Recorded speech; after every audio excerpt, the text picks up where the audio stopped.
Enggak usah lah, sini kedengeran. Sini kedengeran. Oke. Bismillahirrahmanirrahim. Assalamualaikum warahmatullahi wabarakatuh. Alhamdulillah. Alhamdulillahilladzi bi ni'matihi tatimmus shalihat. Kama yuhibbu rabbuna wa yarda. Asyhadu an la ilaha illallah wahdahu la syarikalah. Wa asyhadu anna Muhammadan abduhu wa rasuluh. Allahumma salli wa sallim wa barik wa an'im ala Muhammad wa ala ali Muhammad. Kama sallaita wa sallamta wa barakta ala Ibrahim wa ala ali Ibrahim fil alamin innaka Hamidum Majid. Amma ba'du. Alhamdulillah, bersyukur kepada Allah Subhanahu wa taala atas limpahan karunia nikmat anugerahnya yang begitu banyak kepada kita, atas nikmat iman, nikmat Islam, nikmat istiqomah di dalam kita berusaha mengenal diri Nabi Shallallahu alaihi wasallam dalam rangka untuk kita memahami Al-Qur'an dan hadis dan praktek menjalankan Al-Qur'an dan hadis itu seperti apa. Maka itu hanya bisa dibaca dan diketahui melalui praktek Nabi di dalam kehidupan beliau. Kita sampai sekarang sudah di kelas yang ke-40, insyaallah ya, yang ke-40. Ini masih lama ya, masih ada berapa? 60-an ya. 60-an kelas lagi, sepertiga ya. Sepertiga. Mudah-mudahan kita diberi kekuatan, keistiqomahan untuk bisa uh, mempelajari itu semuanya, merenungkan itu semuanya, dan kemudian meneladani dari konsep-konsep yang diajarkan dan dipraktekkan oleh Nabi Shallallahu Alaihi Wasallam. Kita terakhir kemarin membahas tentang Baiat Aqobah, ya, Baiat Aqobah yang pertama, karena Baiat Aqobah terjadi dua kali, ya. Baiat Aqobah terjadi dua kali, dan kita akan membahas di pertemuan kita sore ini insya Allah di Baiat Aqobah yang kedua. Seperti kemarin sudah disinggung sama Ustadz Farizal di pertemuan sebelumnya tentang pengertian baiat. Ya, baiat itu ya kita tahu dia diambil dari kata bai. Bai itu artinya jual beli. Ada ada yang ditukar gitu ya. Kita jual dapat harga, yang membeli dapat barang gitu. Baiat pun juga seperti itu. Baiat pun juga seperti itu. Ketika seseorang siap untuk menerima poin-poin baiat, itu berarti dia siap dengan seluruh konsekuensi, dengan seluruh konsekuensi dan resikonya. Tetapi akan ada timbal baliknya. Timbal balik atau harga atau barang yang dia dapatkan adalah jannah. Ya.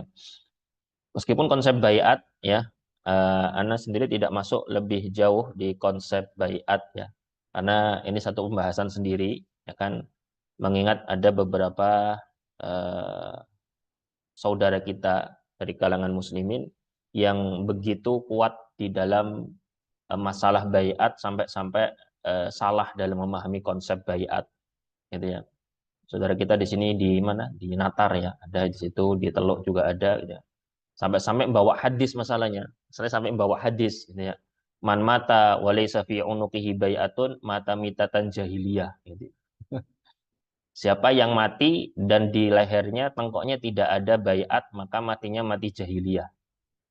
Ini hadis ini biasanya dipakai untuk nakut-nakutin orang-orang awam yang tidak paham tentang konsep baiat untuk masuk ke kelompok dia. Nah, gitu.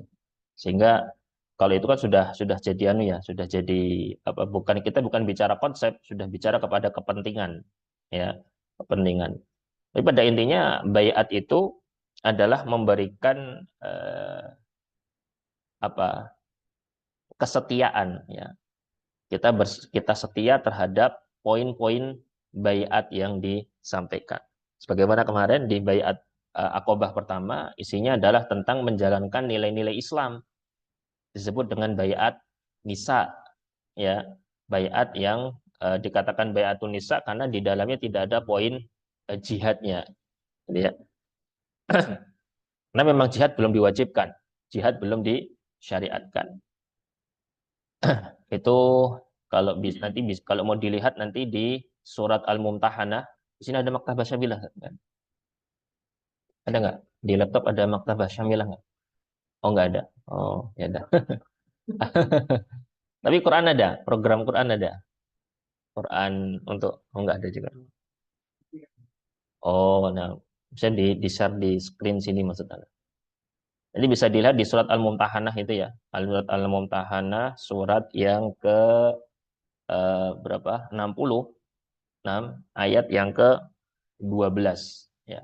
Surat Al-Mumtahanah ayat ke-12 itu isi tentang bay'atun nisa ya, bayat perempuan yaitu la yusyrikna billahi syai'a, tidak menyekutukan Allah, tidak mencuri, tidak berzina, tidak membunuh anak dan seterusnya. Ya, poin-poin itu yang disampaikan di bayat yang pertama disebut dengan bayatun nisa. Nah, sekarang kita akan masuk kepada bayat yang kedua. Ketika Nabi Shallallahu Alaihi Wasallam selesai membaiat 12 sahabat. Jadi bedakan ya. Jadi pertama ada benih. Ini biasanya yang apa yang mungkin kurang cermat ya dalam menilai. Biasanya tuh orang memahaminya baiat Aqobah pertama itu yang 6 orang. Salah. 6 orang itu bukan tidak ada baiatnya, tidak ada poin baiatnya. Tapi benih benih untuk di tahun berikutnya terjadi baiat Aqobah pertama. Ya. Karena Anda sendiri ngajar sirah juga di apa di pesantren gitu ya, di pondok, di Mahat ya. Itu ditanya baiat Aqobah pertama siapa? Berapa jumlahnya? 6 gitu bilangnya. Oh, 6 itu bukan, 6 itu belum terjadi baiat ya. Baiat pertama itu yang jumlahnya 12 gitu ya. Kalau yang 6 orang pertama kemarin yang sudah disebut nama-namanya itu adalah benih-benihnya gitu ya, benih-benihnya tapi mereka menyatakan diri masuk Islam gitu. Belum ada baiat di situ. Nah, kemudian masuk di tahun berikutnya, kemudian kemudian terjadilah baiat Aqobah yang pertama yang dihadiri oleh 12 orang ya, 12 orang. Selesai baiat Aqobah yang pertama, kemudian Rasulullah Shallallahu Alaihi Wasallam mengutus seorang perwakilan duta, ini bisa dikatakan duta pertama Nabi, yaitu Mus'ab bin Umair radhiyallahu taala anhu yang eh, diberangkatkan ke Madinah bersama 12 sahabat Ansor yang sudah berbaiat. Ya. Dan secara data memang cukup apa ya bisa dikatakan cukup menarik ya, karena Aus dan Khazraj ini dua kabilah besar yang ada di Madinah, itu adalah dua kabilah yang sudah terlibat perang bertahun-tahun ya kan, tetapi ketika 6 orang yang menjadi benih baiat Aqobah pertama itu kemudian dakwah, itu yang terjadi justru kemudian ada orang-orang Aus yang ikut. Biasanya namanya Khazraj sama Aus ini nggak pernah akur. Buktinya enam orang pertama itu kan Khazraj semua. Dari kabilahnya itu Khazraj semua. Tapi pas baiat Aqobah pertama itu ada 2 orang Aus kan, ya kan? Ada 2 orang Aus. Sehingga di sini benih-benih perselisihan itu sudah mulai terurai. Rasa persaudaraan itu sudah muncul. Bukan atas dasar persaudaraan kabilah. Karena faktanya Khazraj dan Aus itu kan kakak adik. Khazraj itu nama orang, Aus juga nama orang, gitu ya. Kayak Quraisy gitu ya, kayak Hashim, kayak Abdul Muthalib itu kan nama orang, Bani Hashim, gitu ya. Khazraj dan Aus itu nama kabilah tapi diambil dari nama orang, gitu ya. Khazraj dan Aus secara nasab dia kakak adik. Kakaknya Khazraj, ya kan? Khazraj sebagai kakak, Aus sebagai adik. Tapi keturunannya nggak pernah akur, gitu ya. Dong kita ini aja yang punya adik, punya kakak. Siapa yang tidak pernah berantem sama kakak sama adiknya? Siapa yang nggak pernah? Saya sejak kecil, bukan pas gede ya. Kalau pas gede ya lain ya. Pas kecil saya nggak pernah berantem. Ya. Dan itu turun turun apa turun menurun ya sampai kemudian terjadilah perang Bu'ath gitu ya. Perang Bu'ath adalah perang yang besar terakhir yang terjadi sebelum adanya pembaiatan baiat Aqobah ini. Dan itu menewaskan banyak tokoh-tokoh senior Aus dan Khazraj. Nah, ya kemudian Umar Afwan Mus'ab itu dikirim bersama 12 orang Aus dan Khazraj ini untuk dakwah di Madinah ya. Madinah masih dengan nama kuno ya, yaitu Yathrib ya. Maka itulah yang menjadi jalan untuk terjadinya Baiat Aqobah kedua. Bahwa Mus'ab bin Umar berhasil menyiarkan dakwah di Madinah, banyak tokoh-tokoh besar dan masyarakat yang masuk Islam termasuk Sa'ad bin Mu'ad dan Usaid bin Khudair, dua tokoh Bani Abdil Ashhal, dia dari Aus ya. Mengingat bahwa orang yang masuk dari kalangan Khazraj lebih banyak, sudah banyak. Yang masuk Islam kita tahu dari 12 orang yang baiat itu 10 orang Khazraj, 2 orang Aus, kan gitu. Nah, eh, yang sisi Aus itu kan yang masuk Islam masih dikit. Nah, dia banyak yang masuk Islam tuh gara-gara dua tokoh ini. Sa'ad bin Mu'ad dan Usaid bin Khudair gitu ya. Itu ceritanya ada. Oh, ini ceritanya memang ada. Ceritanya bagaimana Sa'ad bin Mu'ad radhiyallahu taala anhu dan Usaid bin Khudair radhiyallahu taala anhu ini masuk masuk Islam. Yaitu eh, atas dakwah atau pengajaran Mus'ab bin Umar radhiyallahu taala anhu. Nah, Mus'ab bin Umar itu Mus'ab bin Umar kan orang Mekah ya. Dia kan orang luar. Dia dipandu oleh salah satu orang yang ikut di Baiat Aqobah pertama, ada namanya As'ad bin Zurarah. Ada namanya itu? Ada nggak As'ad bin Zurarah? Orang Aus apa Khazraj? Khazraj. Nah, Aus Mus'ab itu ketika dakwah itu didampingi oleh As'ad bin Zurarah. As'ad bin Zurarah dia yang mengetahui peta Madinah. Ya, karena Mus'ab orang luar. Dia ketika dakwah di Madinah, dia harus punya gambaran petanya seperti apa gitu. Eh, tapi benar ya, As'ad bin Zurarah orang Aus, benar. Aus apa Khazraj? Bani Najjar ya. As'ad bin Zurarah. Benar nggak ya? Bentar, gak lupa anak As'ad. As'ad bin Zurarah.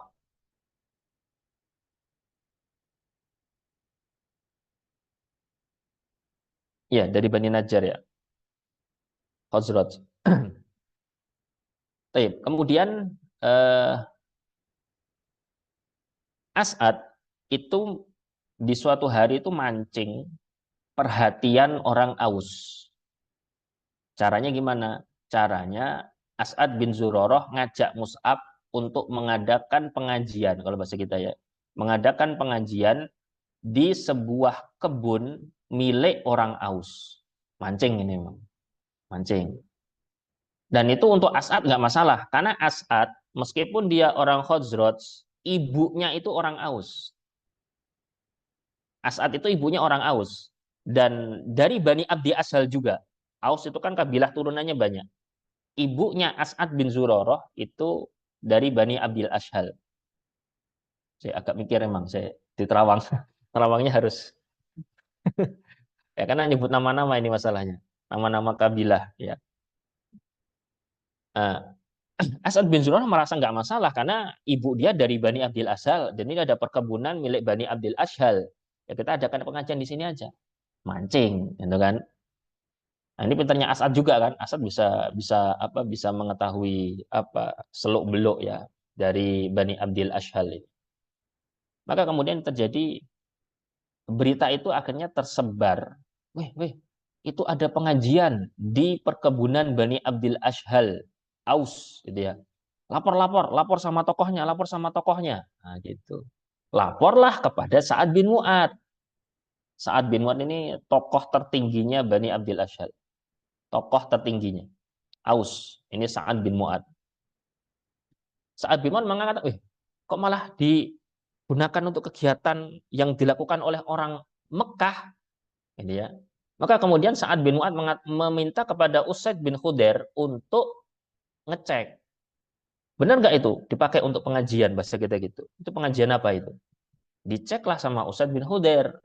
Datang ke pengajian itu, ya kan? Oh, nggak taunya ternyata benar. Di sana ada As'ad bin Zurarah, ada Mus'ab bin Umair, gitu. Lagi pengajian dengan beberapa orang Ansor, gitu. Usaid bilang kepada Mus'ab, orang ini dia itu bapaknya dulu tokoh. Khudair, Khudair, Usaid bin Khudair. Tokoh Bani Abdil Ashal itu sebelumnya Khudair bin Simak, ayahnya Usaid ini. Cuma ketika Khudair ini meninggal di perang Buas, yang menggantikan Sa'ad bin Mu'ad, bukan bukan anaknya, ya. Maka kata As'ad, kalau kamu bisa masukkan orang ini, mengislamkan orang ini, nanti pintu atau jalan untuk mengislamkan orang Aus terbuka. Ya udah, nggak masalah, gitu ya. Nah, benar, Usaid bin Khudair kan datang ke arah Mus'ab.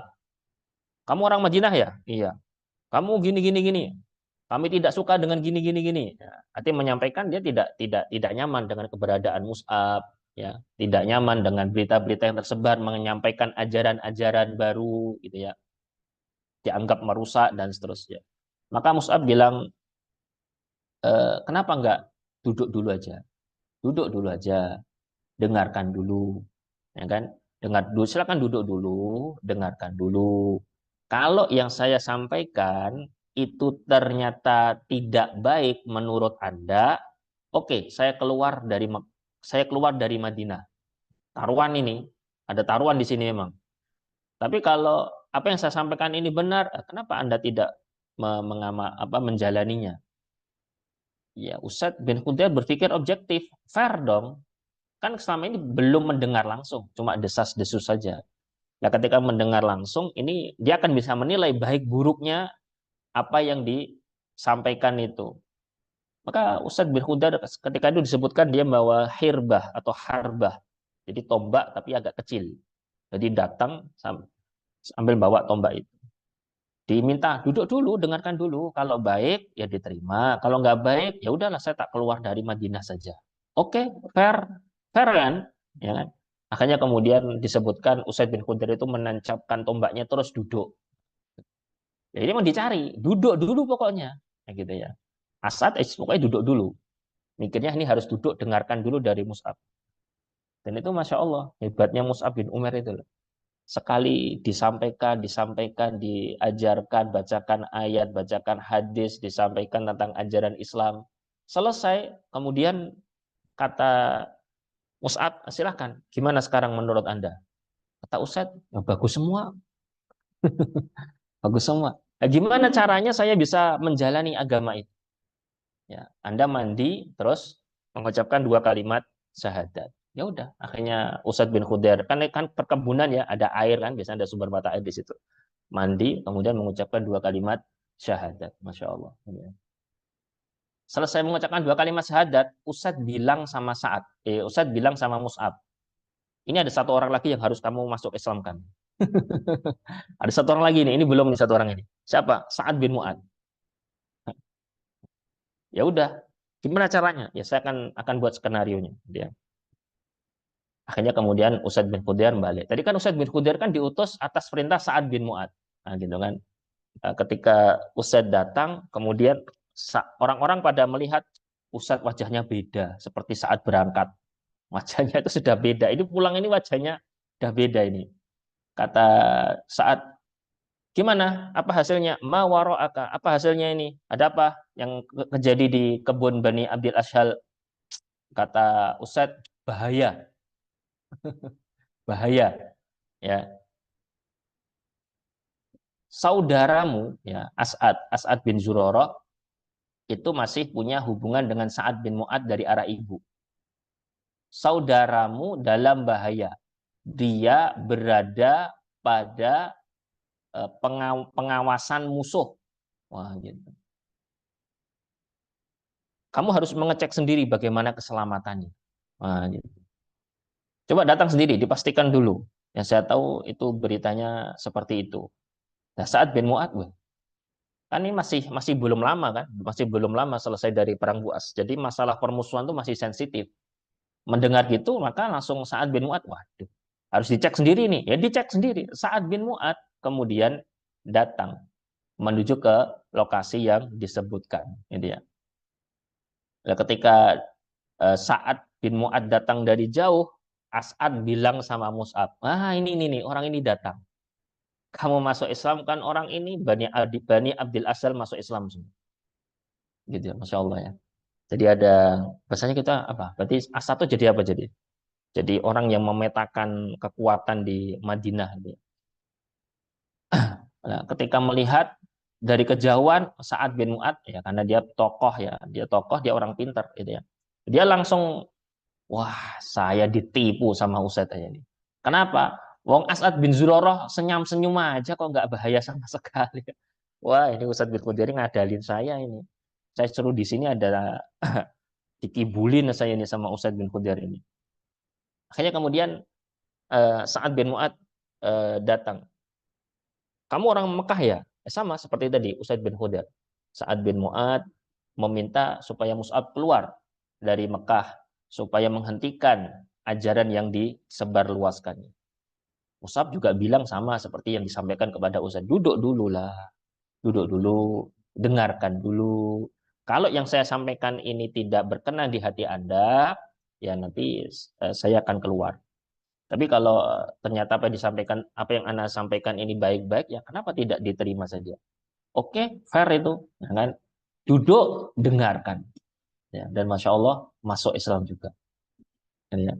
Ya, kita tahu bahwa Sa'ad bin Mu'adz ini adalah tokoh yang sangat luar biasa ya. Ketika dia meninggal, wafat, disebutkan di dalam hadis Nabi SAW, ihtazza arsyur rahmani bimauti Sa'ad. Ya. Arsy Allah itu berguncang, bergetar karena kematian Sa'ad bin Mu'adz. Ya kan? Sa'ad bin Mu'adz masuk Islam, kemudian ketika masuk Islam, Sa'ad bin Mu'adz itu langsung bertemu dengan tokoh-tokoh penting Bani Abdil Ashhal, Aus. Kemudian ini habis masuk Islamnya barusan, ya, langsung bilang, menurut kalian saya ini siapa? Ya, Sa'ad bin Mu'adz memuqaddimahi pembicaraan, kemudian menyampaikan pertanyaan itu. Menurut kalian saya ini siapa? Oh, Anda adalah tokoh kami, pemimpin kami, orang terbaik di antara kami, dipuji-puji itu. Ya. Maka pada saat itu setelah pujian-pujian disampaikan kepada Sa'ad bin Mu'adz, maka Sa'ad bin Mu'adz kemudian mengatakan, demi Allah, semua yang kalian ucapkan tadi haram bagiku, kecuali kalian mengikuti apa yang aku ucapkan. Apa itu? Ucapan kalimat dua kalimat saja. Masya Allah. Dan semuanya akhirnya mengucapkan dua kalimat saja. Semua pada hari itu Bani Abdil Ashhal masuk Islam. Gitu ya. Kecuali satu orang. Ya, kalau tidak satu orang, dia terlambat, namanya Usairim. Itu nanti kisahnya di perang Uhud. Ya, Usairim nanti masuk Islamnya menjelang perang Uhud, dia masuk Islam, kemudian dia ikut perang Uhud dan syahid di medan Uhud. Artinya jadinya semua dari Bani Abdul Asal masuk Islam. Cuma ada satu orang di waktu ini hanya kurang satu orang, yaitu Usairim, yang dia kemudian tidak ikut uh, masuk Islam. Itu bagaimana kecerdasan Mus'ab bin Umair, ya, bagaimana penyampaian Mus'ab bin Umair kepada kepada Sa'ad bin Mu'adz, Usaid bin Khudair tentang nilai-nilai keislaman ini. Sehingga dari sini orang-orang Aus yang masuk Islam besar, ya. Orang-orang Khazraj yang masuk Islam sebelumnya sudah besar, sudah duluan gitu. Dan dengan ini kemudian artinya Madinah siap, ya, siap kemudian diatur untuk menjadi markas dakwah baru, ya. Nah, ini Mus'ab kemudian memastikan ini untuk apa memastikan bahwa Madinah siap untuk menjadi lokasi pusat dakwah yang baru karena Mekah tidak kondusif. Itu. Ya. Maka lebih dari 70 tokoh Madinah berangkat ke Mekah ini pada tahun berikutnya. Lebih dari 70 tokoh Madinah. Ingat ya, ini perwakilan tokoh semua. Mereka adalah tokoh di kabilah-kabilah mereka. Bukan semua orang Madinah. Enggak. Bukan semua orang Madinah. Tetapi tokoh-tokohnya saja itu perwakilan berangkat ke Madinah pada musim haji berikutnya untuk berbaiat. Jadi ya, untuk berbaiat. Dan 70 tokoh ini berangkat tidak satu kelompok, tapi membaur dengan orang-orang Ansor atau orang-orang Madinah yang haji di musim itu. Orang yang haji disebutkan di banyak riwayat itu, orang yang haji di musim itu yang berangkat dari Madinah itu 500. Yang ada tujuan untuk berbaiat dengan Nabi cuma 70, 72. Ya. Berarti tetap didominasi oleh orang-orang ya dia nggak tahu apa-apa. Ini sekali lagi ya, bahwa satu, tokoh-tokoh muda itu yang masuk Islam. Yang kedua, kalaupun dia bukan tokoh, di setiap klaster, di setiap kelompok kabilah-kabilah di perumahan mereka itu ada yang masuk Islam. Sudah ada yang masuk Islam. Artinya Madinah tidak semuanya masuk Islam, enggak. Cuma di tempat-tempat strategisnya, pengambil perannya, ini ya tokoh-tokoh mudanya, kemudian rumah-rumah, minimal ada satu perumahan atau klaster gitu ada yang masuk Islam, ya. Sehingga dia menjadi juru bicara untuk wilayah tersebut. Ya, ini sekali lagi ini tokoh-tokoh muda. Kenapa tokoh muda? Karena yang senior sudah pada mati, ya matinya di perang Bu'ats, gitu. Jadi menelan korban gitu. Jadi mereka berangkat, ya. Kita ini salah satu riwayat yang cukup panjang, itu adalah riwayat dari Ka'ab bin Malik radhiyallahu taala anhu, gitu ya. Ka'ab bin Malik dia salah satu pelaku di Baiat Aqobah yang kedua, gitu ya. Karena mereka tahu kenapa jadi mereka itu sudah mengatur di antara mereka dan membaur di kalangan orang-orang Yathrib atau Madinah yang ingin haji. Hal ini dikarenakan mereka sadar bahwa eh, kalau mereka sampai jadi satu, itu bahaya untuk mereka. Yang jauh lebih mereka takutkan adalah itu berbahaya untuk Nabi, gitu. Karena sekali lagi ya, tidak ada satupun yang mengetahui tentang keadaan kesepakatan untuk melakukan pembaiatan ini dari kalangan orang-orang Mekah. Kecuali disebutkan hanya satu Nabi, dua Abbas, paman Nabi, tiga Abu Bakar, empat Ali. Orang Mekah yang tahu cuma empat, ya kan? Sahabat yang lain nggak ada yang tahu, ya kan? Orang Madinah itu juga tokoh-tokoh itu perbincangan tokoh-tokoh muda di antara mereka. Perbincangan itu terjadi. Sekali lagi ya, kenapa? Karena ini resikonya, konsekuensinya berat. Jadi ya, kalau sampai kebongkar itu berat. Makanya termasuk salah satunya adalah Mus'ab bin Umar. Mus'ab bin Umar itu ikut balik ke Mekah. Mus'ab bin Umar di Baiat Aqobah ini, dia ikut rombongan haji dari Madinah ke Mekah. Itu. Baik.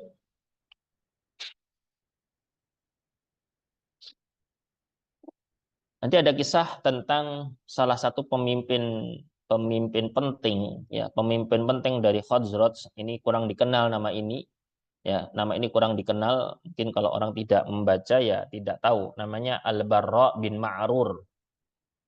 Al-Barra bin Ma'rur, ya. Al-Barra bin Ma'rur ini tokoh tokoh penting di Baiat Aqobah kedua, tetapi beliau meninggal sebelum Nabi hijrah.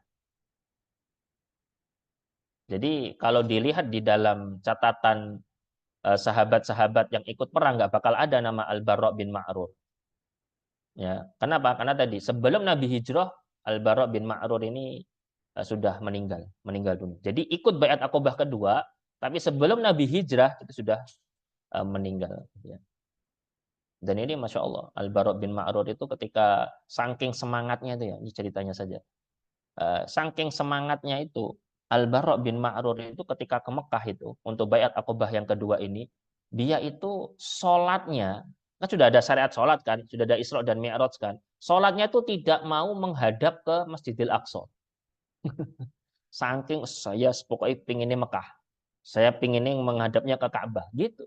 Jadi yang lain sholatnya menghadap ke Masjidil Aqsa, dia ngadapnya ke Masjidil Haram sendiri. Luar biasa sahabat ini. Semangatnya luar biasa. Masya Allah. Ya. Ya meskipun nanti ditegur sama Nabi. Ya Rasulullah, ini Al-Bara' bin Ma'rur sholatnya masa selama perjalanan untuk haji itu ya, dari Madinah ke Mekah, itu sholatnya ngadepnya ke Masjidil Haram, gak ke Masjidil Aqsa. Gitu ya. Kata Al-Bara' bin Ma'rur, karena saya ingin kiblatnya Masjidil Haram, wahai Rasul. Saya nggak mau ke Masjidil Aqsa. Semangat ya. Kata Nabi, enggak, kiblatnya sekarang ke Masjidil Aqsa. Dan makanya nanti ketika menjelang wafatnya itu saking pengennya kiblatnya itu ke Masjidil Haram, itu ketika disakit karena sakit ya, sakit parah itu. Eh, Al-Bara' bin Ma'rur minta badannya dihadapkan ke arah Masjidil Haram. Masya Allah. Jadi ya, saking luar biasa semangatnya ya dalam menjalankan ya Islam ini. Baik. Berangkat ke Makkah. Berangkat ke Mekah, ketika berangkat ke Mekah, kemudian sampai di Mekah, 70 orang ini tidak berada di satu, kalau bahasa kita apa? Kloter ya. Bahasa kita kloter jamaah haji itu ya. Enggak, dia membaur berpisah-pisah antara satu dengan yang lainnya. Nah, di sini kemudian ada cerita Ka'ab bin Malik dan Al-Bara' bin Ma'rur. Ya, ada kisah Ka'ab bin Malik dan Al-Bara' bin Ma'rur. Ka'ab bercerita, saya dan Al-Bara' itu mencari Nabi. Tanya, Muhammad di mana? Muhammad bin Abdullah di mana? Oh, Muhammad bin Abdullah. Muhammad bin Abdullah dia sedang di sekitar Ka'bah. Dia duduk bersama Al-Abbas. Dia duduk bersama paman Nabi. Maka kemudian didatangi oleh Ka'ab, kemudian dan Al-Bara' dari kejauhan orang itu menghampiri Nabi. Nabi tanya sama pamannya Abbas, paman tahu nggak ini siapa? Dua orang itu paman. Oh iya, saya tahu. Satu itu dua-duanya dari Khazraj semua. Ya, itu yang satu namanya Al-Bara' bin Ma'rur. Ya, dia adalah tokoh penting dari Khazraj. Yang satu adalah Ka'ab bin Malik. Ya. Kemudian Nabi bertanya, Ka'ab, asyair, Ka'ab, tukang syair itu. Ini ya. Dan itu kemudian terkenang oleh Ka'ab. Ya. Bagaimana Nabi mengenal Ka'ab bin Malik sebagai tukang ahli syair itu. Nah, kemudian disinilah terjadi kesepakatan, terjadi komunikasi rahasia, ya kan, saling kirim-kiriman, saling menjalin obrolan rahasia untuk kesepakatan kita mau ketemuannya kapan. Dia ketemuannya kapan? Ketemuan disepakati di hari Tasyrik kedua, berarti tanggal 12. Ya. Jadi disepakati ketemuannya di hari Tasyrik kedua, berarti tanggal 12 Dzulhijjah. Itu satu. Kenapa dipilih tanggal 12 Dzulhijjah? Karena tanggal 13 itu sudah bubaran. Gitu. Jadi setelah tanggal 12 menjalankan lempar jumroh sughra, jumroh wusta, jumroh akobah, melempar jumroh sudah, itu kemudian masuk hari ke-13 langsung bubaran. Masuk hari esok 13 melakukan itu lagi kemudian bubaran. Sehingga apa? Sehingga kemungkinan untuk dipergoki oleh Quraisy itu kecil. Kalaupun ketahuan sudah pada pulang. Gitu ya. Itu satu. Jadi pertimbangannya itu. Yang kedua, di tanggal 11, 12 dan 13 ya. Kalau kita lihat dalam aturan mana apa haji ini ya. Itu adalah hari-hari yang paling longgar. Jamaah haji itu paling longgar tanggal 11, 12 dan 13. Satu hari kegiatannya cuma 3. Ya kan? Satu lempar jumroh kecil, 2 lempar jumroh sedang ya, 3 lempar jumroh besar. Udah, setelah itu balik lagi istirahat lagi. Jadi kegiatannya nggak banyak gitu ya. Hari tanggal 11, 12, 13 hari tasyrik bagi jamaah haji apa kegiatannya tidak banyak gitu. Jadi kegiatannya tidak banyak itu satu. Yang kedua, kalau apa tanggalnya pun tanggal yang segera bubaran. Yang ketiga, ini disepakati pertengahan malam.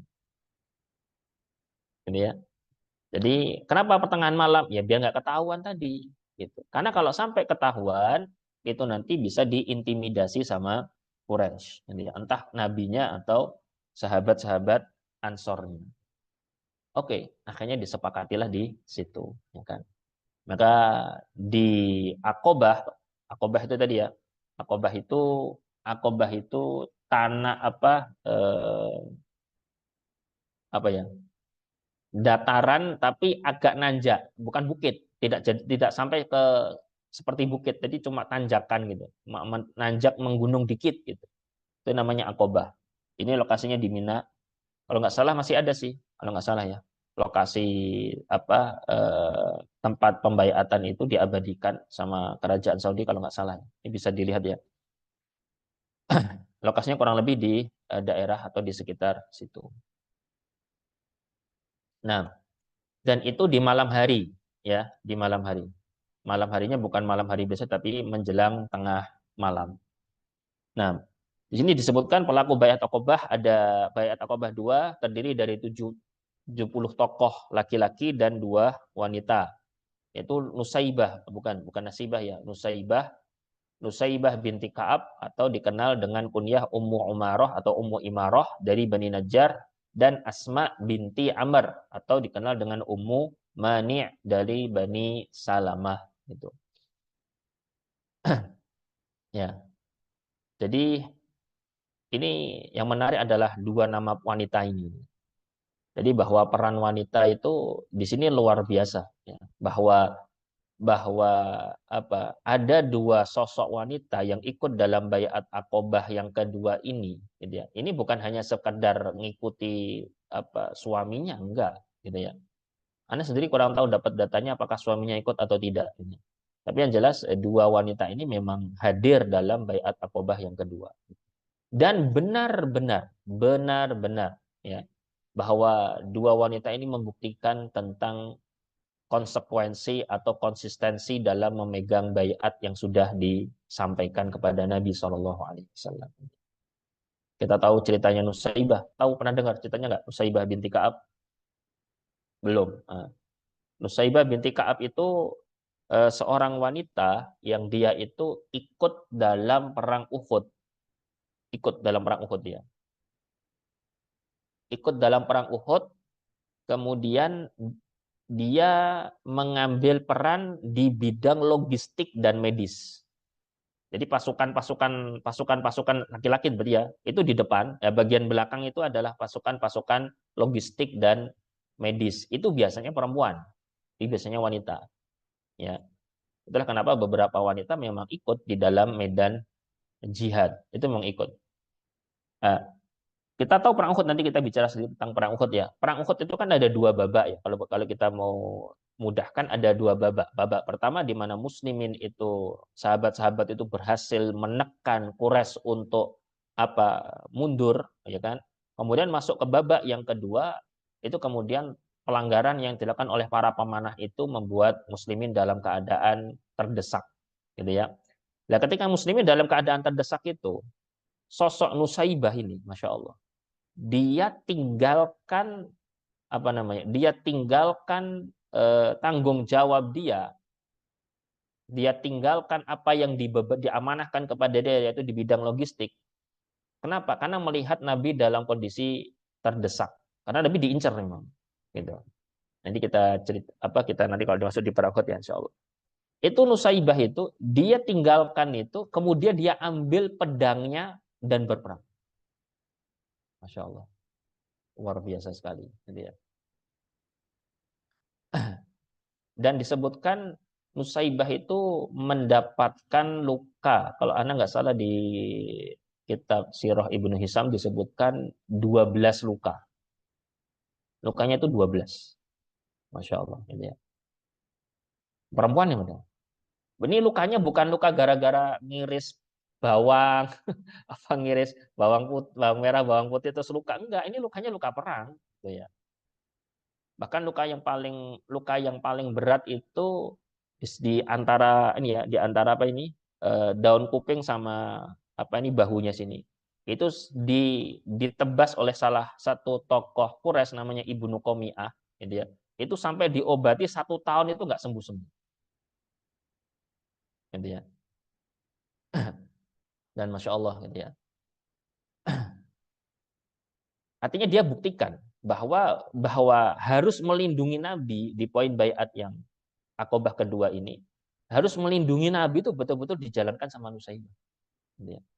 Bahkan Nusaibah sendiri radhiyallahu anha itu sampai anaknya itu kan, anaknya siapa? Anaknya Nusaibah yang namanya siapa? Anda lupa. Anaknya Nusaibah itu kan yang dimutilasi sama Musailimah Al-Kadzab. Makanya ketika Abu Bakar kirim pasukannya Khalid untuk perang Yamamah, perang melawan Nabi palsu Musailimah itu, Nusaibah ikut juga. Masya Allah. Dan kena luka juga. Jadi tidak hanya sejak zaman Nabi, bahkan pada zaman Khulafaur Rasyidun, sosok wanita ini, sahabiah ini luar biasa. Kemudian ada Asma binti Amr. Asma binti Amr ini sepupunya Mu'ad bin Jabal. Ya, Mu'ad bin Jabal salah satu sahabat Nabi yang luar biasa dari kalangan Ansor, ini ya. Nah, ini sepupunya Asma binti Amr atau dikenal dengan Ummu Mani. Nah, ini adalah 70 laki-laki dan 2 wanita. Tokoh-tokoh Muslim Madinah ini datang ke Mekah bersama rombongan Madinah lainnya yang masih musyrik, tadi ya kurang lebih 500-an orang, sehingga keberadaan dan tujuan mereka dapat disamarkan. Ya. Sekarang kita coba baca riwayatnya Ka'ab bin Malik bagaimana proses pembaiatan Aqobah itu terjadi. Gitu ya. Nah,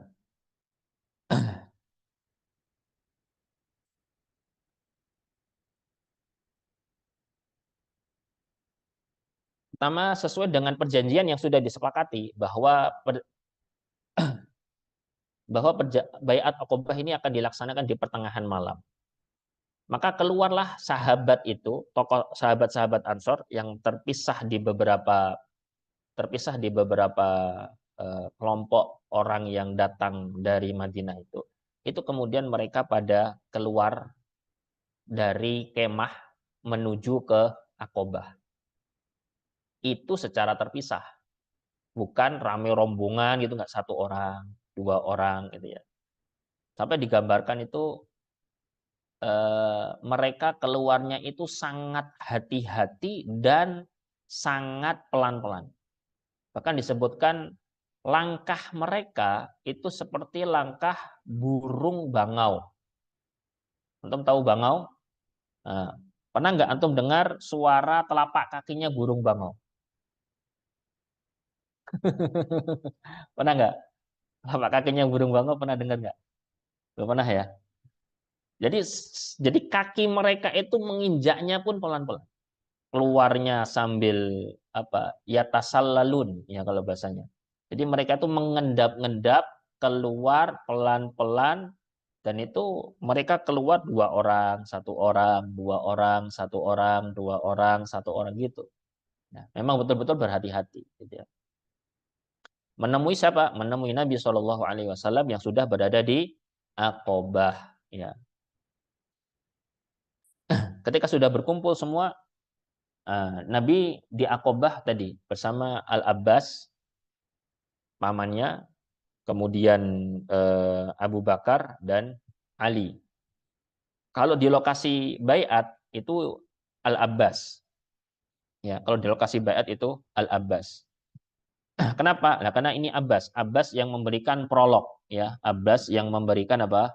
Pengantar dalam masalah ini. Abbas menyampaikan bahwa Muhammad ini di Mekah ini mendapat jaminan keamanan dari Bani Hashim, ya, karena dari Bani Hashim dan Abbas adalah tokohnya, ya. Setelah Abu Thalib itu meninggal, kita tahu itu kemudian yang menjadi pemimpin dari eh, Bani Hashim adalah Al-Abbas. Jadi, ya. Kata Abbas, ya ma'syarul Khazraj, wahai sekalian orang-orang Madinah. Inna Muhammad dan minna haitsu qad alimtum. Muhammad itu dari kami, Muhammad dari kalangan kami, dan sebagaimana yang kalian ketahui. Kami sebagai kabilahnya, ya, kami sebagai baninya, ini sudah memberikan perlindungan dan perlindungan dan pembelaan kepada Muhammad di negerinya. Cuma Nabi Muhammad ini pengen pindah, gitu ya, pengen pindah ke tempat kalian. Nabi pengen pindah ke tempat kalian. Sekarang kalian siap nggak untuk memberikan keamanan dan pembelaan kepada Nabi? Siap nggak? Kalau nggak siap, nggak usah. Biar Muhammad di sini, aman di sini. Nah, gitu. Ini kalimatnya tegas dari Hamzah. Ya. Jadi Hamzah bahasa kita apa? Serah terima ya. Serah terima sih. Jadi Hamzah Abbas. Jadi Abbas ingin memastikan bahwa orang-orang Ansor, orang-orang Madinah ini betul-betul siap dengan resiko yang akan dihadapinya. Dan orang-orang Madinah tahu resikonya, memang tahu. Makanya kata Abbas, kalau kalian nggak sanggup, kalau kalian nggak mampu, ya udah nggak usah. Tinggalkan dia di sini. Kalau di sini dia aman. Tinggalkan saja. Jangan nggak usah ke Madinah. Itu kata siapa? Kata Al Abbas. Maka kemudian di saat itulah Ka'ab bin Malik radhiyallahu taala anhu memberikan jawaban atas kalimatnya Al Abbas. Ka'ab bin Malik mengatakan, qad sami'na ma qulta fatakallam ya Rasulullah fakhud li nafsika wa li rabbika ma ahbabta. Kata siapa? Kata Ka'ab, ya Rasulullah, kami sudah dengar semuanya dari paman Anda, sekarang silahkan Anda yang bicara. Silahkan Anda yang bicara dan ambil pilihan. Anda ingin tetap di sini atau ke Madinah? Gitu. Nah, disinilah kemudian Nabi Shallallahu Alaihi Wasallam membaca Al-Quran, kemudian mengajak orang untuk mengajarkan beberapa poin tentang Islam. Nah, kemudian Nabi menyampaikan teks baiat Aqobah kedua ini. Tubayyi'uni 'ala sam'i wa ta'ati fin nasyati wal kasali wan nafaqati fil usri wal yusri wa 'alal amri bil ma'rufi wan nahyi 'anil munkari wa an taqulu fillahi la takhafuna fillahi laumata la'im wa 'ala an tansuruni fatamna'uni idza qadimtu 'alaikum mimma tamna'una minhu anfusakum wa azwajakum wa abna'akum wa lakumul jannah. Nah, gitu. Ini teksnya gini. Apa? Bisa baca? Bisa ngulangi nggak? Hah? Jannah ini aja. Walakumul jannah. Enggak apa-apa. Ini udah sedikit terjemahkan ya. Kata Nabi, ini poin pembaiatan. Aku membaiat kalian untuk mendengar dan taat di saat semangat dan malas. Ayo. Abot ini, ya kan? Pas semangat oke. Ya kan? Coba bayangin, dibaiat suruh untuk ngaji. Pas semangat dan malas. Wah, luar biasa. Karena manusia, namanya manusia di masa futur itu kan ada ya. Kita istilah dengan istilah masa futur. Dan ini memang harus dilakukan oleh sahabat Ansor. Jadi harus mendengar dan taat. Mau setuju, mau tidak, mau cocok atau tidak, selera atau tidak, harus dijalani. Masya Allah. Berinfak saat sulit dan mudah. Masya Allah. Infak pas mudah, pas duit-duit kan enak. Gitu ya. Pas infak rande duit, gimana coba? Susah kan? Masya Allah. Ya. Jadi kondisinya kondisi yang sulit, maka kita tahu bagaimana sahabat-sahabat Ansor itu ya. Sahabat-sahabat Ansor, sahabat-sahabat Muhajirin ini Masya Allah. Ketika Nabi meminta beberapa sahabat untuk mengumpulkan sedekah itu ya. Ada orang yang ngasih sedekah kurma, ada yang ngasih bentuknya uang, ada yang bentuknya dirham, dinar. Ada sahabat kurma kagak punya. Duit, dinar, dirham juga kagak punya. Terus ngapain? Lepas baju coba. Masya. Ya kan? Kalau kita kan beda ya. Kita kan cari yang ya yang anu lah nilainya paling warnanya paling terang. Warnanya paling terang ya, putih ya, paling agak putih-putih keabu-abuan ini ya. Ini sahabat ini sampai ingin lepas baju karena nggak ada yang ingin diberikan. Kalau nggak ada ya udah baju aja, baju anak ini aja ya Rasul. Kata Nabi, bentar dulu, kamu punya baju berapa? Jadi cuma satu ini aja. Masya Allah. Punya baju cuma satu. Diminta sama Nabi sodako ini diberikan, gitu ya. Kata Nabi, jangan, kamu pakai itu, gitu ya. Ya udah, kalau gitu tunggu dulu wahai Nabi, saya mau ke pasar. Masya Allah. Ke pasar disebutkan sahabat ini nguli dari apa namanya transporter ya apa ngangkat barang dagangan orang nanti diupah gitu ya. Apa porter porter jadi ngangkat barang pedagang-pedagang dikasih upah dikasih uang gitu atas jasa angkutnya tadi dapat langsung balik ke Masjid Nabawi itu dikasih. Masya Allah. Jadi berinfak saat sulit dan mudah ini juga bagian sebuah apa ya susah juga sih. Susah juga ini. Bagaimana semangat untuk keseriusan di dalam bab masalah berinfak untuk Islam saat kita longgar maupun saat kita sempit, gitu ya. Kemudian melakukan amar ma'ruf nahi mungkar. Ini sudah jelas. Ini menjadi ciri khas para sahabat melakukan amar ma'ruf nahi mungkar. Kemudian tidak takut terhadap celaan pencela dalam hal-hal berkaitan dengan Allah. Kalau kita meyakini ini sesuatu benar dari Allah, udah, nggak usah ragu, jalani aja. Orang nyinyir, biarin aja nyinyir. Orang mencibir, biarin aja mencibir. Kita beramal tidak mengemis penilaian orang. Ya kan? Jangan sampai kita beramal justru mengemis mata manusia, mengemis penilaian manusia. Ya kan? Kan jadi orang miskin, dia suka yang ngemis-ngemis.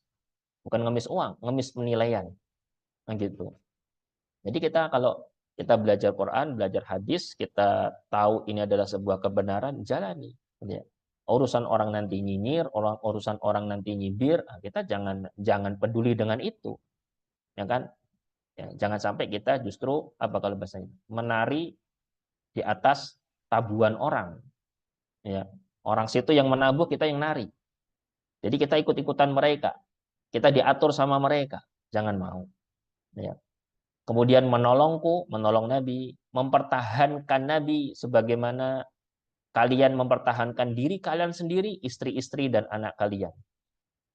Ini yang harus dilakukan oleh sahabat di atas baiat ini. Membela Nabi, mempertahankan Nabi, memperjuangkan Nabi sebagaimana mempertahankan dan membela diri kita, istri kita dan anak-anak kita. Harus sampai ke titik itu. Itulah kenapa sahabat-sahabat Ansor itu mereka kalau kita lihat ke perang Badar, mereka itu tidak ada kewajiban untuk membela Nabi saat Nabi di luar Madinah. Karena ini poinnya cuma saat Nabi di Madinah. Gitu. Makanya kan Nabi saat perang Badar itu kan Nabi musyawarah kan. Ayo ini gimana ini? Kafilah dagang Abu Sufyan sudah lolos. Yang ada justru malah pasukan Quraisy 1000 siap datang menghadapi kita. Kita cuma 300. Pasukan seadanya. Karena 300 pasukan, 300 sekian belas pasukan Madinah itu rencananya hanya menghadapi 40 pengawal kafilah dagang Abu Sufyan. Nggak taunya lolos. Harus berhadapan sama 1000-an. Nah, coba gimana? Nabi musyawarah kan? Nabi musyawarah. Yang bicara Abu Bakar, Umar, Mikdad. Terus Nabi bilang, ayo siapa lagi yang mau bicara? Asyiru ilayya ayuhan nas. Nah, disinilah kemudian Sa'ad bin Mu'ad tadi berbicara. Sa'ad bin Mu'ad langsung bicara. Ya Rasulullah, sepertinya Anda ingin yang bicara dari Ansor ya Rasul. Nah, gitu. Iya, karena Ansor, semua ahli sejarah menyebutkan, andai kan Ansor itu pulang, padahal Ansor itu pasukan Badar 2/3-nya. 200 sekian, 260 sekian. Jadi yang Anda dapat catatannya kalau 263 pada 264. Pasukan dari Ansor itu sebanyak itu. Mereka pulang semua, itu nggak ada dosa.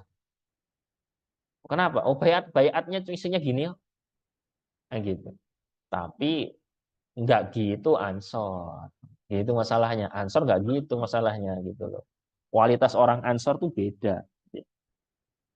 Orang Ansor bilang, sepertinya Anda ingin kami yang berbicara dari kalangan Ansor. Kata Nabi, iya, iya. Saya ingin orang Ansor yang bicara. Gitu ya. Tadi kan muhajirin. Abu Bakar, muhajirin. Umar, muhajirin. Mikdad, muhajirin juga. Nah, maka kemudian nanti Sa'ad bin Mu'ad menyampaikan kalimat yang luar biasa.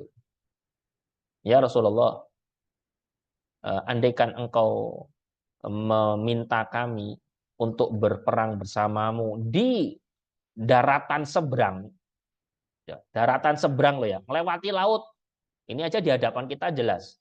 Jangankan di hadapan kita, kalau harus nyebrang Laut Merah, no, di bagian Afrika misalnya gitu.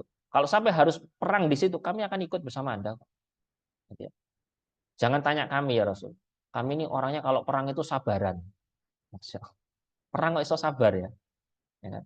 Gimana nggak sabar? Aus dan Khazraj berkali-kali perang. Coba. Puluhan tahun terjadi peperangan antara Aus dan Khazraj. Gimana nggak sabar coba? Kalau urusan perang itu jangan jangan jangan pernah jangan pernah memandang sebelah mata orang-orang Aus, gitu ya, orang-orang Aus dan Khazraj gitu. Maka kalimat terakhir Sa'ad bin Mu'ad, mudah-mudahan Allah mengkaruniakan kepada engkau, kepada Anda wahai Nabi, mata yang sejuk dan mata yang senang saat melihat bagaimana cara kami berperang. Oh, insya Allah. Ya, itu orang-orang Ansor. Ya, luar biasa. Ya. Jadi bahwa konsistensi di dalam memegang baiat itu penting, gitu ya. Dan ini menjadi hal yang menjadi ciri khas orang-orang Ansor. Itulah kenapa orang Ansor itu istimewa. Itulah kenapa semua ulama itu menyampaikan sebuah kalimat yang disampaikan dalam sebuah riwayat dari Nabi Shallallahu Alaihi Wasallam, hubbul ansor minal iman. Mencintai orang Ansor itu bagian dari iman. Itu, ya, mencintai orang Ansor itu bagian dari iman. Nah, Nabi menyampaikan ini ya, ini teks baiatnya gini. Nah, kemudian masih ada dialog. Ini Nabi menyampaikan baiatnya seperti ini. Gimana? Mau terima nggak? Nah, gitu. Mau terima nggak? Maka kata Al-Barra bin Ma'rur, "Walladzi ba'atsaka bil haqq lanamna'aka mimma namna'u minhu uzurana." Demi Allah, kami akan membela Anda sebagaimana kami membela keluarga kami, gitu ya. Baik. Jika kemudian terjadilah di sini pembaiatan. Meskipun sebelum terjadi pembaiatan ada apa? Ada dialog yang lain. Apa dialognya? Ada sahabat Al-Abbas bin Nadhalah, tidak Anda sentuhkan di sini. Al-Abbas bin Nadhalah, Al-Abbas bin Ubadah bin Nadhalah, dia berkata gini, "Wahai sekalian Ansor, wahai orang-orang Ansor, bentar dulu. Kalian jangan langsung baiat dulu nih." Kata Al-Abbas, "Hal tadaruna ala ma tubayyi'una hadzal rajul?" Kalian tahu nggak konsekuensi dari baiat ini? Diingetin dulu, ini konsekuensinya apa? Jangan cuma, iya saya terima baiatnya. Karena baiat itu kan lafalnya ada ijab, ada qabul. Ya, jadi seperti apa? Seperti akad gitu ya. akad nikah itu kan. Nah, yang masih muda-muda belum pengalaman. Ya kan? Saya nikahkan Fulanah binti Fulan dan seterusnya. Saya terima nikahnya Fulanah binti Fulan gitu. Ini juga sama. Saya baiat Anda, saya baiat kalian dengan ini dan ini dan ini. Saya terima baiatnya atas dasar ini. Nah, gitu. Jadi ada lafal ijab dan lafal qabulnya. Jadi lafal ijab dan qabul itu ada dalam transaksi jual beli, gitu ya. Itu dalam madhab Syafi'i. Dalam madhab Syafi'i ya ijab qabul harus ada dalam jual beli, meskipun sekecil apapun. Ya, antum beli apa? Antum beli ini, beli kue ini. Beli kue ini sama pedagang kuehnya itu harus ada ijab, ada qabulnya dalam madhab Syafi'i. Jabat tangan. Saya terima pembelian roti ini ya, 10.000 10 potong. Sah? Sah. Jabat tangan. Ah, sah. Antum tadi beli ini gitu nggak? Enggak ya, enggak Sat. Kalau enggak berarti madhabnya Hanafi. Kalau Hanafi enggak gitu. Hanafi asal asal sama tahu dan sama mengerti sudah cukup. Ya gitu ya. Enggak usah pakai jabat tangan ijab dan qabul jual beli. Enggak. Jadi ijab qabul dalam jual beli ada dalam pernikahan dan dalam baiat. Gitu ya. Maka tadi Al-Abbas bin Ubadah bin Nadhalah menyampaikan, bentar dulu, kalian tahu nggak resikonya apa? Sahabat-sahabat Ansar itu bilang, iya kami tahu resikonya apa. Resikonya itu adalah kita akan berhadapan, bahasa kita ya, bahasa mudanya, kita akan berhadapan sama Quraisy. Ya kan? Kita tahu bahwa pengaruh Quraisy itu satu jazirah Arab.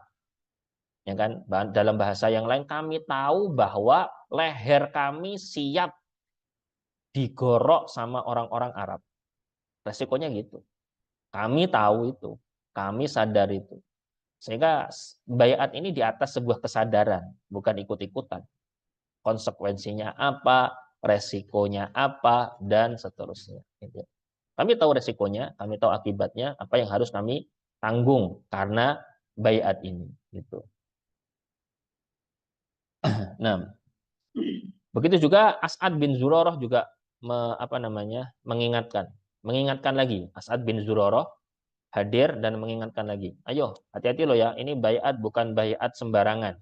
Ini bayat resiko konsekuensinya berat. Ini. Maka orang-orang bilang, udah minggir aja, Anda minggir, kami segera bayat aja. Diingetin sama As'ad itu malah, iya kami tahu, udah, Anda minggir, kami ingin segera bayat sama Nabi. Begitu, Masya Allah. Sangat semangat sekali, luar biasa. Masya Allah ya. Sehingga dari sinilah terjadi apa? Bayat itu. Gitu ya. Dan orang yang pertama kali membaiat Nabi SAW adalah Al-Barra bin Ma'rur. Ya, tadi yang kita sudah bahas tadi, Al-Barra bin Ma'rur. Ya, bahwa mereka siap untuk menghadapi segala konsekuensi. Kenapa? Karena tadi mereka juga tahu bahwa balasan dari baiat yang dijalankan ini adalah jannah. Gitu. Ya. Jadi apapun ujian seberat apapun, tapi kalau ternyata balasannya jannah, orang yang punya koneksi sama jannah itu langsung sinyalnya kuat. Gitu. Kalau orang dari sisi koneksi dia tentang masalah jannah itu lemah, ya iya ya dapat jannah, tapi dunia gimana ini? Gitu kan. Jadi mereka nagih gitu itu. Nah, inilah pentingnya kenapa kita ketika hidup ini tidak hanya terbatas pola pikir kita kepada target-target duniawi saja. Jika kalau kita hanya mencanangkan hal-hal yang sifatnya duniawi saja, hal-hal yang bersifat ukhrawi seperti ini kita nggak bakal nyambung. Ya kan? Padahal ruhnya itu akan menjadi kuat sehingga munculnya perjuangan, munculnya pengorbanan. Itu berawal dari keyakinan yang kuat tadi. Ini PR untuk kita semua. Ya. Semua sahabat akhirnya membaiat Nabi Shallallahu Alaihi Wasallam, dan catatan yang sangat menarik yang dicatat oleh semua ulama adalah bahwa tidak ada yang namanya Nabi jabat tangan dengan wanita saat baiat. Nabi tidak jabat tangan dengan wanita saat baiat. Padahal kalau kita bicara pada sirah nabawiyah, baiat kepada Nabi hukumnya wajib. Gitu. Baiat sama Nabi itu hukumnya wajib. Dan Nabi ketika dibaiat sama perempuan, Nabi baiatnya lisan. Kalau sama laki-laki kayak akad nikah. Jabat tangan. Saya baiat Anda di atas menjalankan perintah Allah saat apa tadi? Mendengar taat saat semangat maupun malas, berinfak saat longgar maupun sempit. Itu pakai jabat tangan. Kalau yang perempuan tidak, dia hanya lisan saja. Gitu ya. Ada di sinilah dalil yang dijadikan oleh para ulama yang memahami bahwa berjabat tangan dengan yang bukan mahram itu haram. Gitu ya. Kalaupun wah ada ustadz kiai gitu, ya itu urusan beliau-beliau. Gitu ya. Kalau kalau Ana lebih cenderung apa memahaminya tidak berjabat tangan. Ya. Karena ada hadis lagi yang lain ya, yang sahih ini ya.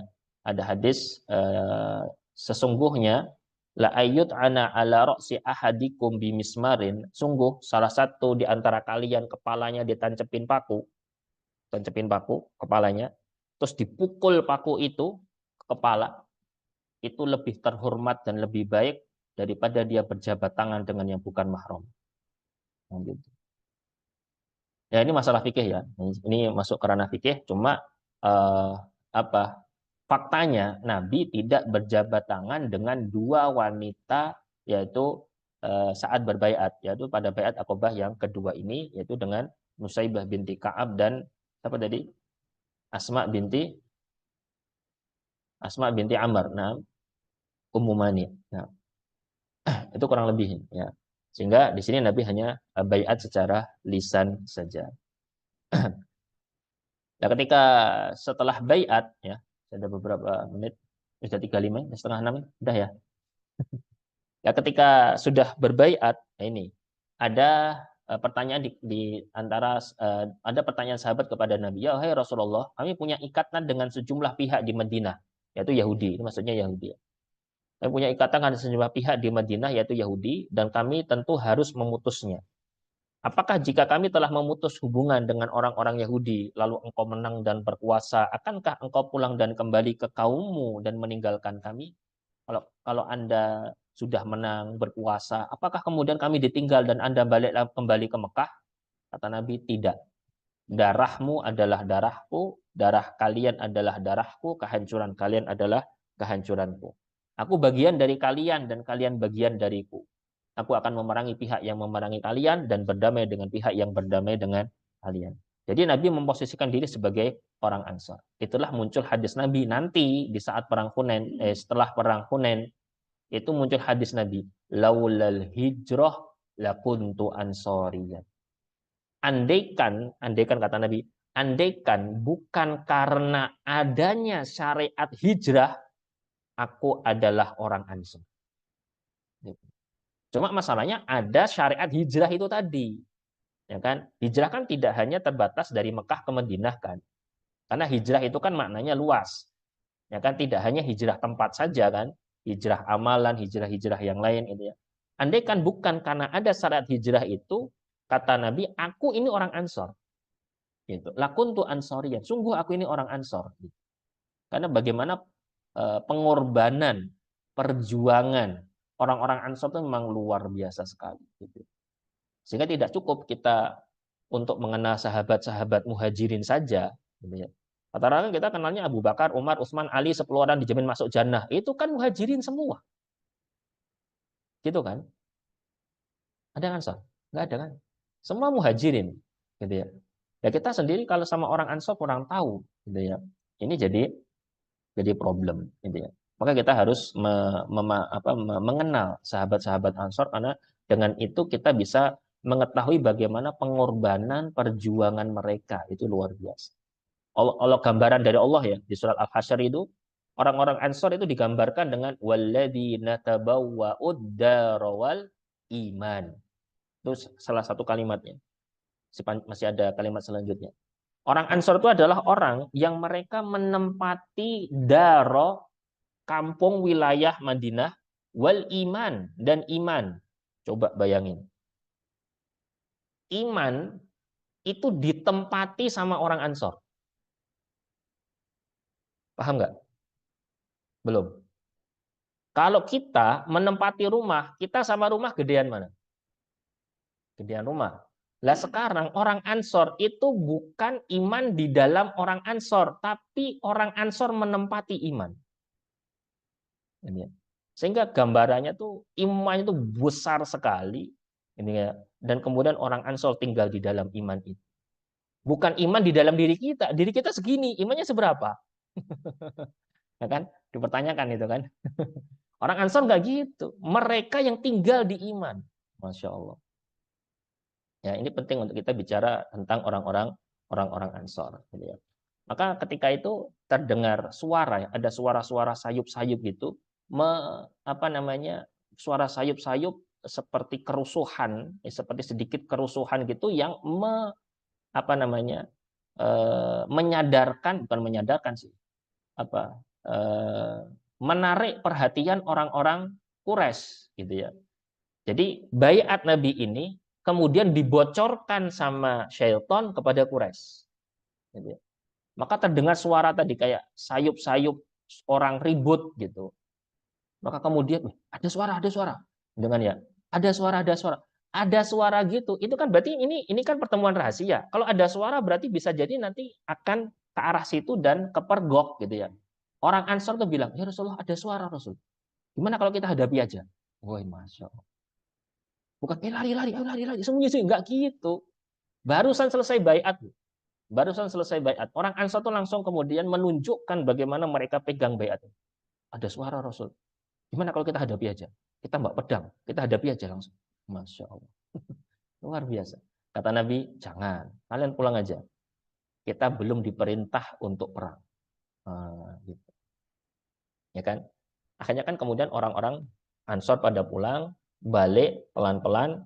Disinilah kemudian orang-orang Quraisy sidak, gitu kan? Sidak di Aqobah sudah pada bubar. Sahabat-sahabat itu sudah balik kepada kemah-kemah bersama dengan orang-orang Madinah lain yang masih musyrik. Itu disidak, didatangi satu-satu kemahnya sama orang-orang Quraisy. Habis ketemu Muhammad ya? Habis ketemu Muhammad ya? Gitu ya. Nah, orang-orang Ansor yang didatangi sama orang Quraisy masuk ke kemah mereka, ditanyai juga mereka. Cuma sahabat-sahabat yang baiat diem, ya kan? Diem. Yang jawab yang nggak ikut baiat. Enggak, kami tadi barusan tidur, kami tidur. Masya Allah. Sampai itu terus diburu, sampai mereka kemudian orang-orang Quraisy itu berhenti ketika mereka langsung tanya kepada salah satu tokoh penting Madinah, yaitu Abdullah bin Ubay bin Salul. Gitu ya. Abdullah bin Ubay bin Salul ini adalah tokoh senior, ya, salah satu tokoh senior yang tidak mati di perang Buas. Gitu. Gimana, ada info ada yang bertemu dengan Muhammad gini? Enggak ada lah. Kalaupun ada, harusnya saya juga diajak. Oh, saya ini tokoh mereka kok. Oh, saya nggak diajak. Enggak ada, enggak ada. Nah, ini pakai strategi. Jadi sahabat Ansor nggak jawab, tapi juga tidak membantah. Diam aja. Cuma saling lirik-lirikan aja. Jangan ngomong lo ya, jangan ngomong lo ya, jangan ngomong lo ya. Ya, kenapa? Karena ini rahasia tadi. Akhirnya kemudian sahabat-sahabat nanti pada pulang. Ya, meskipun ketika tanggal 13 Zulhijjah, orang-orang pada pulang dari haji itu ada dua sahabat yang ditangkap sama Quraisy. Jadi ketika tanggal 13 itu akhirnya Quraisy membenarkan ada info orang Yathrib bertemu dengan Muhammad, melakukan percakapan dan perjanjian, kemudian mereka memburu orang-orang itu. Ditangkaplah dua orang. Satu Sa'ad bin Ubadah, dua Al-Mundhir bin Amr. Dua orang ini ditangkap sama Quraisy. Cuma Al-Mundhir bin Amr ketika ditangkap berhasil melarikan diri. Nah, tinggal Sa'ad bin Ubadah ini. Ya. Dia ditangkap, bahkan dia ditarik itu, nariknya tuh bukan narik tangan, rambutnya ditarik karena agak gondrong ya. Saat disebutkan Sa'ad bin Ubadah itu rambutnya banyak sehingga kemudian ditarik. Nanti kemudian dibebaskan dengan mitra dagangnya Sa'ad bin Ubadah kan tokoh besar dari Madinah. Dia punya relasi dagang dengan tokoh di Mekah, kemudian menjamin keselamatan itu dan dibebaskan. Nah, Allah taala alam bisawab ya. Meskipun eh, apa sempat mendapatkan intimidasi. Nabi Sebelum sahabat itu pulang, sebelum sahabat pulang, Nabi minta kepada sahabat Ansor untuk memilih 12 orang, dikenal dengan Nukoba. Jadi Nabi minta para sahabat untuk memilih 12 orang yang menjadi penanggung jawab masing-masing kabilah di dalam menjalankan Islam. Gitu ya. Jadi selesai dari Baiat Aqabah di sini masih terjadi dakwah. Ya. Dakwah terus berlanjut sampai insya Allah pertemuan berikutnya kita akan bicara tentang persiapan hijrah. Gitu ya. Ada satu cerita yang menarik yang mungkin sebagai penutup pertemuan kita. Masih ada waktunya nggak? Hah? Masih. Jangan maghrib ya. Ada satu kisah menarik. Ini sahabat mulia Amr bin Jamuh. Tahu sahabat Amr bin Jamuh? Sahabat Amr bin Jamuh ini orang Ansor. Dia itu nanti syahid di perang Uhud. Dia dikenal dengan sahabat yang mohon maaf ya, pincang. Dia pincang. Nah, ketika perang Uhud itu dikumandangkan, pendaftaran pasukan dibuka, itu Amr bin Jamuh bilang, "Ayah mau ikut perang Uhud?" Anaknya bilang, "Ayah janganlah. Ayah kan kondisinya sudah tua, apalagi pincang." Mohon maaf nih, orang pincang itu kan nggak wajib jihad. Karena ada ayatnya, "Laisa 'alal a'ma harajun wala 'alal a'raji harajun." Tidak ada dosa untuk orang yang dia buta. Orang buta nggak ada dosa nggak ikut perang. Orang pincang itu juga nggak ada dosa jika nggak ikut perang. Tapi Masya Allah, Amr bin Jamuh ini nekat pengen ikut perang. Ditahan sama anaknya. Ayah ini loh, ayah ini kan sudah tua, ayah ini juga pincang gitu ya. Udahlah itu, enggak, pokoknya ayah pengen ikut. Terus sampai apa? Sampai antara anak dan ayah ini adu mulut. Ya udah kalau gitu kita lapor aja sama Nabi. Masya Allah. Dilaporkan kepada Nabi. Ya Rasulullah, ini anak-anak saya ini loh. Masa saya mau ikut daftar perang nggak boleh sama anak-anak saya? Ya, anaknya 3, pendekar semua. Ya, bapaknya juga pengen ikut perang. Kata anaknya, ya Rasulullah, ini ayah saya kondisinya gini. Masa kemudian dia ikut perang, wahai Rasul? Nabi jawabnya bijak kan. Nabi jawabnya, Nabi katakan kepada anak-anaknya Amr bin Jamuh, kalian nggak boleh melarang orang untuk berangkat jihad. Dilarang nggak boleh. Nabi bilang kepada Amr bin Jamuh, kalau orang dengan kondisi Anda seperti ini, ya juga nggak wajib jihad. Oh, adil kan Nabi kan? Ya memang hukumnya gitu. Gitu ya. Ya, kata Amr bin Jamuh kemudian, ya Rasulullah, demi Allah, aku ingin masuk jannah gara-gara pincangku ini. Masya Allah. Akhirnya nanti ikut jihad, ikut perang Uhud, kemudian syahid. Nah, masuk Islam itu kan gara-gara anaknya juga misalnya. Jadi Amr bin Jamuh itu ceritanya, di rumah itu punya patung agak gede gitu ya. Namanya Manat. Jadi seperti patung yang ada di Mekah. Tapi patungnya bukan patung yang gede, besar gitu nggak, tadi sedang gitu. Nah, Amr bin Jamuh setiap hari muja-muja patung itu pas masih musyrik. Anaknya adalah salah satu dari anggota Baiat Aqabah yang kedua. Wah, bapakku cek musyrik piye carane iki, ya kan? Akhirnya ketika Amr bin Jamuh tidur, patungnya diambil, dibuang ke mana? Kalau orang dulu namanya apa namanya itu? Jumbleng. Tahu jumbleng nggak antum? Jumbleng itu kalau orang zaman dulu di desa itu kalau BAB mohon maaf ya, itu kan tidak di kamar mandi. Dia harus keluar dulu jauh ke lokasi yang sudah digali, kemudian BAB di situ. Namanya jumbeng. Kalau ini namanya apa? Apa? Jadi dia lubang yang biasa digunakan untuk kotoran manusia. Gitu. Jumbleng kalau anak taunya bahasa Jawanya jumbleng. Nggak tahu kalau antum apa itu. Tapi antum lah gambarannya tahu ya. Mungkin di desa-desa pernah hidup di desa lama mungkin tahu lah. Gimana? Itu patungnya ditaruh di situ, dilempar samanya di situ. Pagi-pagi Ahmad bin Jamu kaget, wih Tuhanku hilang. Tuhanku hilang, dicari Tuhannya. Masya Allah, cari Tuhan dia. Akhirnya ketemu Tuhannya di belepotan dengan kotoran manusia. Diambil sama Amr bin Jamu. Dibersihin, dicuci, dikasih wangi-wangian, ditaruh lagi di situ. Masya Allah. Kemudian disembah lagi. Anaknya ngelihat, wih, bapak masih gitu itu. Bapaknya tidur, dia ambil lagi, buang lagi. So, ya kan? 3 kali gitu itu. Sampai ya Ammar bin Jamuh kan pusing kan. Iki Tuhan piye tadi? Masa Tuhan dibuang ke tempat kotoran manusia loh ya. Hina banget gitu ya. Maka yang setelah ketiga kalinya diambil, dibersihin, dicuci, dikasih minyak wangi, ditaruh. Terus ngapain? Tuhannya itu dikasih pedang. Nih Tuhan, tak kasih pedang. Nanti kalau ada orang yang ingin membuangmu, lawan pakai ini. Nah, gitu. Luar biasa. Masuk akal kan? Nggak taunya ditinggal, ya ditinggal sama siapa? Ditinggal sama Amr bin Jamu. Itu Tuhannya itu dilempar lagi sama anaknya ke tempat yang sebelumnya. Sama pedangnya itu juga dilempar ke situ juga.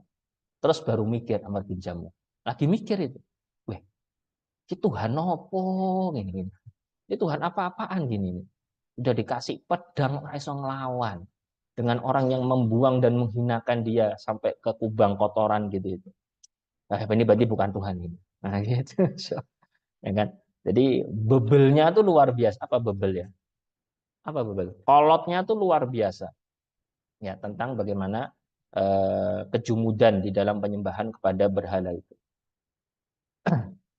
Ya, tapi tadi ya, kemudian masuk Islam, Amr bin Jamuh radhiyallahu taala anhu gitu ya. Dan ada kisah-kisah yang lain. Nanti kita memang harus belajar ya, banyak belajar melihat tentang kisah-kisah sahabat-sahabat Ansor yang luar biasa. Tentu tidak kalah juga sahabat-sahabat Muhajirin. Ya. Tapi yang jelas perjuangan orang Ansor itu tidak bisa kita anggap remeh, ya. Karena mereka sangat amat berperan, gitu ya. Sangat amat berperan di dalam hijrah Nabi Shallallahu Alaihi Wasallam. Allah Taala alam bisawab. Sampai sini, ada yang ingin dibicarakan atau didiskusikan mungkin? Monggo silakan. Atau ada yang ditambahi?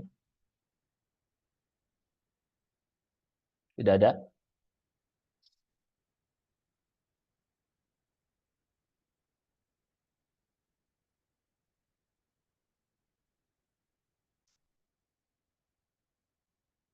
Tidak ada ya? Baik, ya.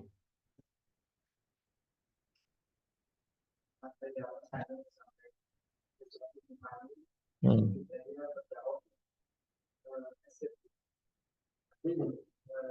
Kita berdakwah kan, cuma kok nggak seperti orang Ansor pada akhirnya yang luar biasa dalam 1 tahun 2 tahun itu siap membela Rasulullah SAW. Pasti kan ada strategi yang dilakukan oleh kemarin yang dilakukan di akhir. Artinya dalam perumpamaan sekitar, tapi berubah drastis semangat dan juga pengorbanan orang-orang Ansor. Ya, dan itu sampaikan mereka membela Rasulullah SAW dibandingkan dengan yang 13 tahun orang-orang Quraisy itu mereka mungkin sudah didakwai nggak mengenal dibandingkan orang Ansor yang cuma 2 tahun bahkan kurang ya didakwai dia bela sampai harganya sampai 2 bela bisa pakai tetap Bisa tidak, Insya Allah. Tapi yang jelas kalau kita lihat pertama dari sisi materi ya, dari sisi materi kalau kita lihat ini berarti materi-materinya adalah materi-materi surat-surat makiyah semua. Itu satu. Materinya materi tentang surat-surat makiyah dan hadis-hadis Nabi sebelum Nabi hijrah. Gitu. Dan itu perlu untuk dipelajari secara lebih spesifik tentang materi-materi surat makiyah itu apa saja gitu. Tapi Allah Ta'ala alam, kalau Anda melihat dari sisi yang lain, ya, yang disampaikan oleh siapa As-Salabi, itu merujuk kepada apa namanya kegundahan orang-orang Ansor karena mereka bingung cari solusi atas peperangan antar mereka. Jadi wallahu alam itu lebih dari sisi aspek apa psikologinya berarti dia. Jadi bahwa orang Ansor itu capek perang itu. Dia sudah capek lah. Salah satu poin yang ditawarkan itu kan memang penawaran tentang persaudaraan itu. Itu yang betul-betul membuat orang-orang Ansor itu mereka terima. Apalagi ini kalau lihat lebih jauh lagi ya, ya pernah anda baca itu ya di As-Solabi ya. Kalau anda sendiri lebih banyak merujuk kepada kitabnya As-Solabi, As-Sirah Nabawiyah. Nggak tahu sudah ada terjemahnya belum? Itu beliau menyebutnya gini. Orang Ansor, orang Madinah setelah perang Buas itu terjadi, itu kan berhentinya perang Buas karena perdamaian. Perdamaiannya itu memunculkan salah satu opsi yang tidak pernah ada di kabilah manapun atau di wilayah manapun. Apa itu? Aus dan Khazraj sepakat dipimpin satu orang. Gitu. Sepakat dipimpin satu orang.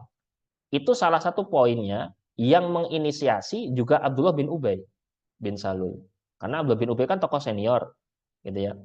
Sehingga mereka itu secara aspek psikologi mereka siap dipimpin satu orang bareng-bareng. Ditambah lagi kondisi kacau antar mereka bertahun-tahun dalam bentuk peperangan itu tadi. Gambarannya itu kalau bahasa calon apa? Kalau bahasa kita apa? Di survei gitu ya. Survei paling tinggi itu bahasa kita gitu. Itu calon kandidat terkuat itu Abdullah bin Ubay memang. Iya, Abdullah bin Ubay bin Salul, tokoh munafik itu. Anak nggak berani ngomong, nanti masuk YouTube ini masalahnya.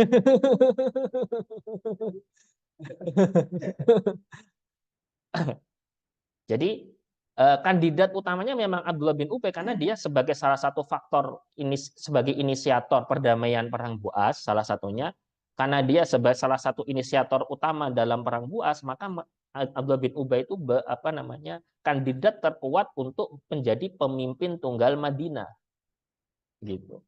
Cuma masalahnya kedahuluan sama pengangkatan Abdullah bin Ubay itu kedahuluan oleh sahabat-sahabat yang ketemu sama Nabi 6 orang. Makanya bahasanya Sa'ad bin Mu'ad saat pulang dari perang Bani Mustalik itu, kami itu sudah siap menaruhkan mahkota ke atas kepalanya Abdullah bin Ubay. Karena kan Abdullah bin Ubay itu kan yang itu loh, yang apa namanya, yang ngomong la yukhrijannal a'azzu minhal adzal, surat Al-Munafikun. Jadi sebab musabab turunnya surat Al-Munafikun kan gara-gara omongannya Abdullah bin Ubay. Maka ketika pulang itu Sa'ad bin Mu'ad bilang sama Nabi, ya Rasul, jangan kasar-kasar. Sama Abdullah bin Ubay itu jangan kasar-kasar. Karena dulu itu kami sudah siap untuk menaruh mahkota Madinah di atas kepalanya. Mungkin dari sisi itu juga yang ditawarkan ya melihat kegalauan, kegaduhan, kegundahan masyarakat, kemudian ditawarkan solusi itu. Gitu ya. Sehingga kalau sekarang masyarakat benar-benar gundah dengan kondisi yang ada, maka ketika mendengar perubahan mereka semangat. Nah, gitu. Tapi apakah semuanya gitu? Ya nanti dilihat. Nah, gitu. Apakah benar? Jadi karena kegundahan itu bagian dari salah satu ranah penting untuk kita masukkan sisi solusinya tadi.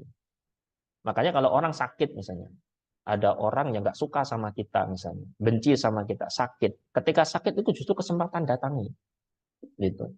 Tawarkan islah, tawarkan hal-hal itu justru malah akan lebih kena ke yang bersangkutan. Allah alam. Tapi kalau secara materi ya jelas materinya jelas ayat-ayat makiyah ya, tidak ada ayat-ayat madaniyah karena belum hijrah gitu ya. Tapi di satu sisi juga kemampuan berbahasanya ya, kemampuan berbahasa seorang Mus'ab bin Umair ini Masya Allah. Karena orangnya itu baik banget. Baik banget. Mus'ab bin Umair itu orangnya baik banget. Gitu ya. Saat perang Uhud itu ya. Saat perang Uhud kan Mus'ab syahid.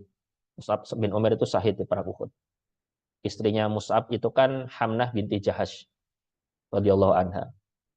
Hamnah binti Jahas itu dikasih berita. Ya kan dikasih berita, Hamnah, ini pamanmu syahid. Hamnah itu mengucapkan istirja. Inna lillahi wa inna ilaihi raji'un. Tidak lama berselang datang lagi berita.